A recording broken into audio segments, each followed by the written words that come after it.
আমরা এখন আছি দ্বীপ জেলা ভোলার চরপেশন থেকে চরপেশনের বেতুয়া সুলিশ 1 নং ঘাট থেকে আমরা আজকে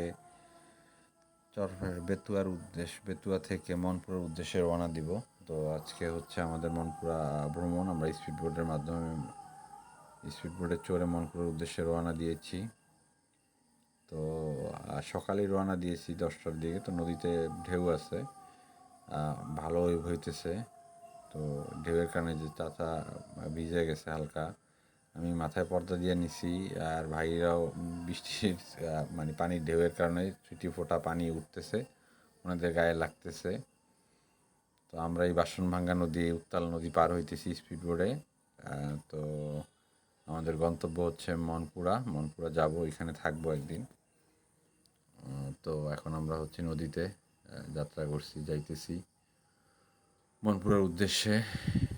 তো এই তো এখন স্পিডবোট চলতেছে। এইখানে একটা চর এলাকা দেখা যাইতেছে। এটা হচ্ছে মাঝখানে চর জাগছে, সেইখানে আবার শালবন গাছ টাছ হয়েছে। তো এখন আমরা সেটা পাড়ি দিয়ে যাইতেছি। বিশাল উত্তাল নদী, বিশাল নদী। তো মেঘনা শেষ অংশ এখান থেকে বঙ্গোসাগরের মোহনায় গিয়ে মিলিত হয়েছে নদীটা। তো এই অংশটা হচ্ছে বাসনভাঙ্গা নদী বলে অনেকে। এটা মূলত মেঘনা নদী। তো আমরা এখন যাইতেছি মনপুরার কাছাকাছি আইসা পড়ছি, প্রায় যাইতেছি। স্পিডবোটে মনপুরা যাইতে মোটামুটি, এই যে আমি বসে আছি, আপনারা দেখতে পাইতেছেন, মনপুরা যাইতে মোটামুটি স্পিডবোটে আধা ঘন্টার মতো লাগে। এই যে আমরা চলে আসছি, প্রায় মনপুরার কাছাকাছি চলে আসছি। তো এখানে এই যে চরের ডিঙি নৌকা, মাছ ধরার যেসব নৌকাগুলো নদীতে চলাচল করে সেগুলো দেখা যাইতেছে। আমরা এখান থেকে সরু একটা খাল আছে, সেই খালে যে এখন প্রবেশ করতেছি। আমরা মূলত মনপুরার জনতা বাজার ঘাটে গিয়ে নামবো। তো এটা হচ্ছে খালের ভিতরের দিকে ঢুকলাম আর কি। তো মোটামুটি জার্নি ভালোই ছিল, স্পিডবোটের অভিজ্ঞতা। তো এখন স্পিডবোটের গতি কমায় দিছে, যেহেতু খালে ঢুকছি, এখন আর জোরে চালানোর দরকার নেই। তো নামছি, নামার পরে এইখানে হচ্ছে এটা হচ্ছে এইখানে ঘুরতে আসছি। এখানে নতুন বাঁধ নির্মাণ করা হইতেছে, ভাঙিয়া গেছে। এখান দিয়ে সামনের দিকে আমরা আগাইতেছি, যে বাঁধ নির্মাণের কাজ চলতেছে। তো 2 সাইডে মাটি দিয়ে আটকানো হইতেছে, মাঝখানে বালু দেওয়া হবে, ভেকু দিয়া বালু দিতেছে, মাটিগুলো চারপাশে দিতেছে। আবার এই মাটির পাশে পরে সিমেন্টের বস্তা দেওয়া হবে, বালু সিমেন্ট মিলাইয়া। এই যে দেখতেছেন আপনারা, যে বেকুর মাধ্যমে মাটি উঠায় উঠায় এগুলা 2 সাইডে দেওয়া হইতেছে বাঁধের।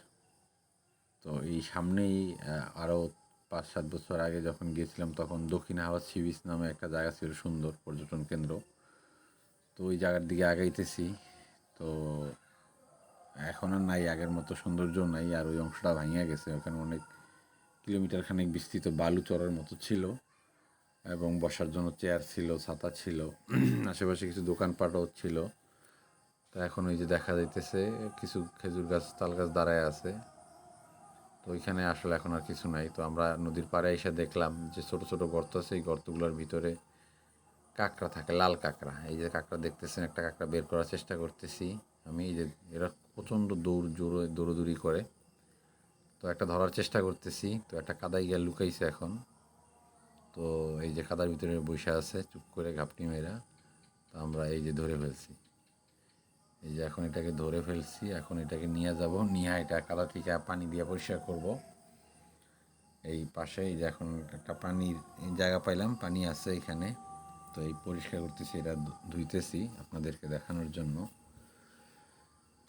তো ধৌতকরণ কাজ চলতেছে। কাঁকড়ার গায়ে যে কাদা লাগছে, সেই কাদা মাটিটা পরিষ্কার করতেছি। এখানে হাজার হাজার লক্ষ লক্ষ কাঁকড়া থাকে, এরকম হাজার হাজার লক্ষ লক্ষ গর্ত। তো জীববৈচিত্র্য আর কি বলতে পারেন, যে এখানে লাল কাঁকড়াগুলো, যেহেতু এখন বর্ষার সিজন আসতেছে, এগুলা বাচ্চা দিছে, কাঁকড়ার বাচ্চাগুলো এগুলো আস্তে আস্তে বড় হয়ে যাবে, বর্ষার মৌসুমে নদীতে চলে যাবে, নদী খালবিল হয়ে। এই যে দেখতেছি। এবং যে জিনিসটা লক্ষ্য করলাম সেটা হলো, এইসব কাঁকড়াগুলা একটা পা অনেক বড়, আর একটা পা ছোট। দেখলে অনেক, হঠাৎ করে দেখলে মনে হয় যে পা নাই, কিন্তু প্রত্যেকটা কাঁকড়াই এরকম। এই দেখতে পাইতেছেন পাটা কি সুন্দর লাল। এটা ক্যামেরার কারণে অত ভালো বোঝা যাইতেছে না, বাট এটা অনেক সুন্দর, দেখতে সুন্দর। এবং এগুলোর অনেক গতি, এবং গর্তর মতো কিছু দেখলেই ওরা গর্তের মনে করে বসে পড়ে, চোখ পিট করে এই যে দৌড়াদৌড়ি করতেছে দেখতেছেন। একটা গর্তের ভিতরে ঢোকার চেষ্টা করছিল, মনে করছিল গর্ত, কিন্তু এটা তো পাকা রাস্তা, এই জন্য ঢুকতে পারেনি। সে রাস্তা পার হয়ে গেছে, এখন জঙ্গলের ভিতরে ঢোকার চেষ্টা করতেছে। এখানে গাছের পাতা পড়ে আছে, তো আসলে লুকানোর জন্য জায়গা খুঁজতেছে। এই যে দেখতেছেন কি সুন্দর লাল কাঁকড়া। তো এখন লুকানোর চেষ্টা করতেছে, দেখি ও কী করে, একটু দেখি, মজা নেই। তো যাই হোক, ওরে এই যে ও আয়সা উঠছে, এই যে এখন ও আড়ালে লুকাইছে, আর ইন্ডি গাছের বিচি ঠালের নিচে লুকাইছে। তো এই যে আমি পাতা দিয়ে নাড়তেছি ওরে, যে বের হ বের হ। তো এই তো আবার আরেক জায়গায় লুকাইছে। যাই হোক, তো এই কাঁকড়া দেখতে আসলে অনেক সুন্দর লাগে।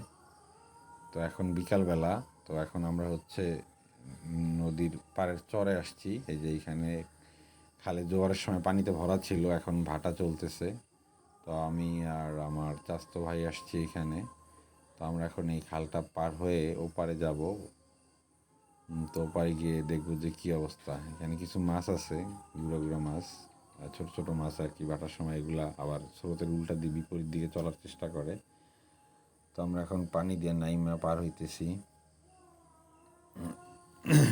তো এই কাদামাটি দিয়ে হাঁটতে আসলে অনেক ভালোই লাগে নদী এলাকায়। এটার মজাই আলাদা খালি পায়ে হাঁটার। তো আমরা ওই যে বিশাল চর সামনে দেখতেছেন, এটা হচ্ছে জোয়ারের সময় পানি ছিল, বাট এখন হচ্ছে ভাটার সময়, যার জন্য কারণ এটা এখন আর পানি নাইমা যেতেছে।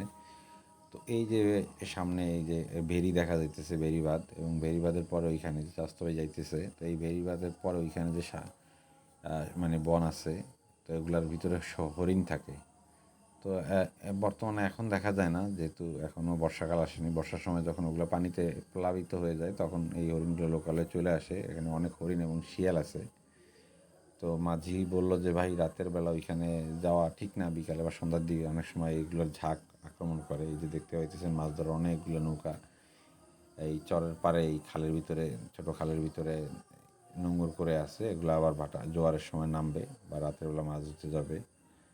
তো আমরা হাঁটতেছি, আমরা বেরিতে একটু উঠবো, যদি ওই বনের ভিতরে যাবো না, যেহেতু স্থানীয় মাঝি নিষেধ করছে যে ওই সব জায়গায় শিয়ালের ঝাঁকের ভিতরে যদি আটকায় পড়া হয়, তাহলে ওরা আক্রমণ করে অনেক সময়, এই আর কি।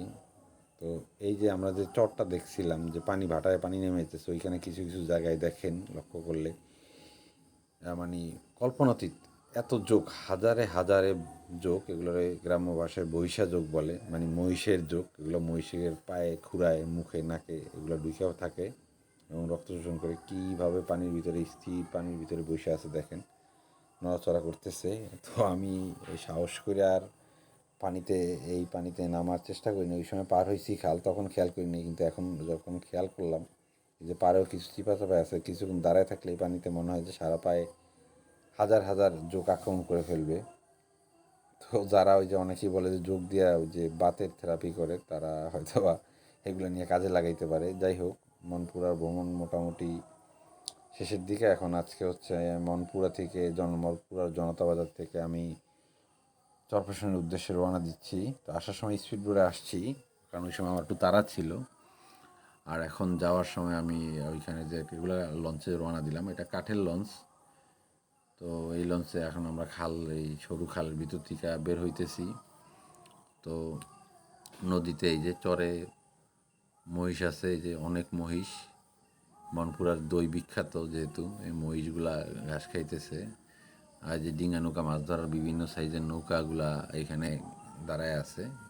এই আর সামনের দিকে গেলে আমরা দেখতে পাবো যে কিছু ঠালের মতো গাড়া দেখা যাইতেছে, পানিতে ডুবায় রাখা হয়েছে। এই যে কিছু লোকজন দেখা যাইতেছে, তারা দাঁড়ায় আছে। তো এরা মূলত হচ্ছে মাছ ধরার জন্য আসছে। ভাটার সময় শুরু হয়েছে আর কি, ভাটার টান দিছে। তো এইখানে কিছু জাল পাতা হয়, ওগুলাকে চায়না জাল বলে অনেকে। বাক্স বাক্স করা, ওই যে গাংচিল উড়ে দিতেছে। তো এই যে একটা লোক দেখা যাইতেছে, ওই যে খুঁটির সাথে দাঁড়ায় আছে, উনি ওনার জালটা হয়তো বা ঠিক করতেছে। এটা ভাটা পড়লে তখন এই জালের ভিতর থেকে মাছগুলো সংগ্রহ করবেন। সচরাচর চিংড়ি মাছগুলো প্রচুর চিংড়ি পাওয়া যায়, ট্যাংরা পাওয়া যায় এই খালের আশেপাশে। এই যে এখানে আপনারা দেখতেছেন যে নদীতে কিছু মহিষ আছে, এই মহিষগুলো এই যে পাড়ের দিকে উঠতেছে, এক পাড় থেকে আরেক পাড়ে আসছে। এই যে পানিতে ডুবা অবস্থায় অনেকগুলো মহিষ আছে, এগুলো এখানেই সারাদিন রাত ছাড়া থাকে। এই মহিষের পাল দেখাশোনা করার জন্য লোক আছে, তারা আশেপাশে থাকে। তো এগুলো এই চরে এইভাবেই ছাড়া থাকে, এগুলো কোনো খুঁটি দিয়ে বাঁধা থাকে না। তো আমরা এখন আস্তে আস্তে নদীর দিকে, খাল থেকে বের হয়ে নদীর দিকে আগাইতেছি। এই যে দেখেন, লক্ষ্য করলে অনেকগুলা জাল দেখা যাইতেছে। এই যে একটা লোক এখানে দেখেন, কিন্তু পানি খুব অল্প, ভাটার সময় পানি খুব অল্প। এই যে এই লোকটা অনেক দূরে ভিতরে দাঁড়ায় আছে, মনে হয় যে অনেক পানি, বাট আসলে পানি তার হাঁটু পরিমাণও না। তো এইখানে কিছু লোকের এরা জাল পাচ্ছিল, এই যে জালগুলা দেখেন খেয়াল করলে, এই যে মাছ সংগ্রহ করতেছে একজনে, এই জালগুলা দিয়া মাছগুলা ধরে। ওনাদেরটা ভাটায় উঠে আসছে জাল দেখা যাইতেছে, এখন ওনারা মাছ সংগ্রহ করতেছেন। তো এরকম শত শত জাল থাকে। তো এখন আমরা নদীতে রওনা দিয়েছি। মোটামুটি নদীতে ভালো ধরনের ঢেউ হইতেছে, এই যে আমাদের নৌকাটা অনেক ওয়েভ করতেছে, কাঁপতেছে। মাঝখানে চর দেখা যাইতেছে, মনপুরা আর হচ্ছে গিয়ে চরপেশনের মাঝখানে এই যে অনেক চর আছে, ডুবা চর। এখানে অনেক শালবন, সুন্দরী কেওড়া গাছ হয়েছে। তো যদি নদীর পানি দেখে, এই পানিটা ঘোলা, এবং এই দেখেন অনেক ঢেউ তৈরি হইতেছে নৌকার সাথে আঘাতের কারণে। এবং নৌকাটা কাঠের নৌকা, কিন্তু এই নৌকাটা মূলত কাঠের, এবং এটা কিন্তু অনেক ঝাঁকুনি অনুভব হইতেছে। অনেকেরই ভয় লাগে। আসলে যারা নদীপথে চলাচল করে অভ্যস্ত তাদের জন্য অনেক ভয়ের কিছু নেই, বাট যারা নদীপথে সচরাচর চলাচল করে না এবং বিশাল নদী, তাদের জন্য এটা অনেক ভয়ের কারণ হয়ে দাঁড়ায়। তো দেখতেছেন যে পানি এখন ভাটার সময় পানি নামতেছে, হাতের বাম দিকে খেয়াল করে দেখবেন যে বাম দিকে পানিগুলো যাইতেছে। ধন্যবাদ।